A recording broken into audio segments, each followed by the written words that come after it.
The water crisis in Flint, Michigan will arguably be remembered as one of the most important stories of 2016. Officials say as many as 12,000 children in the city may experience a range of serious health problems after being exposed to drinking water with high levels of lead.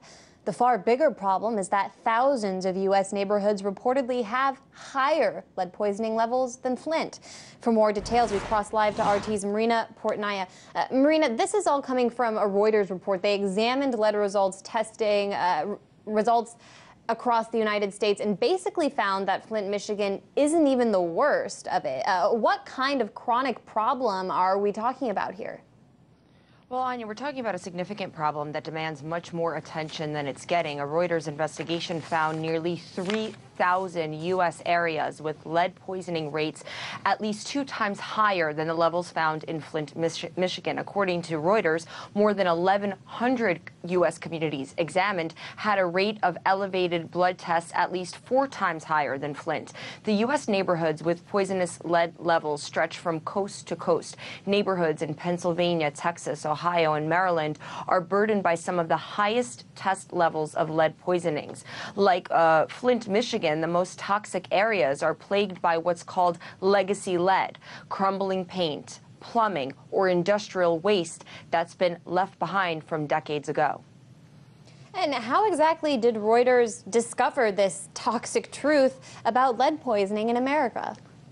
Well, Reuters examined neighborhood-level blood testing results obtained from state health departments and the U.S. Centers for Disease Control and Prevention. The data tracks poisoning rates among children tested in each neighborhood in all 50 states.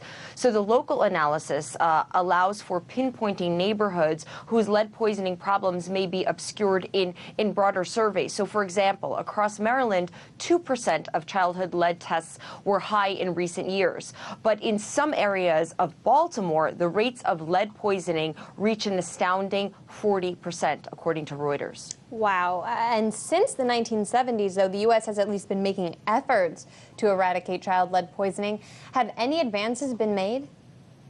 Well, there has been a significant drop in U.S. lead poisoning rates since the 70s, when heavy metals were phased out of paints and gasoline, but the advances have been uneven. Poor communities are still living with crumbling old paint, corrosive plumbing, and infrastructure, and that keeps a specific U.S. demographic at a disproportional high risk of lead poisoning.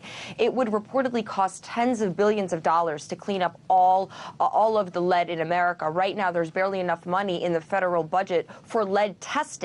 Unlike Flint, thousands of American communities have received little or no funding to combat the toxicity. According to reports, more than 500,000 U.S. children have tested for lead poisoning, and they are at or above the warning levels set by the CDC.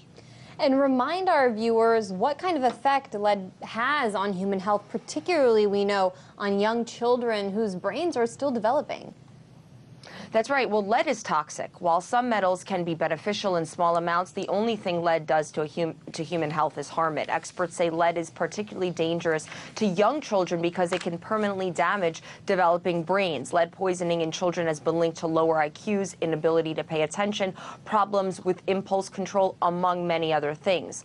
Now, many in the medical community say they hope this data revealed by Reuters ignites public outrage and forces elected officials to make changes, or at the very least seek lead abatement grants in the most toxic spots of the United States. But we know how tragic the story in Flint, Michigan has been for the past 2 years. But now we're finding out that these tragedies are occurring in other hotspots throughout the United States. Hotspots that seem to have a common thread, Marina, they're poor, and that's what's so interesting about this, is that it's affecting a very specific group of people. So thanks, RT correspondent Marina Portnaya, for bringing us that story.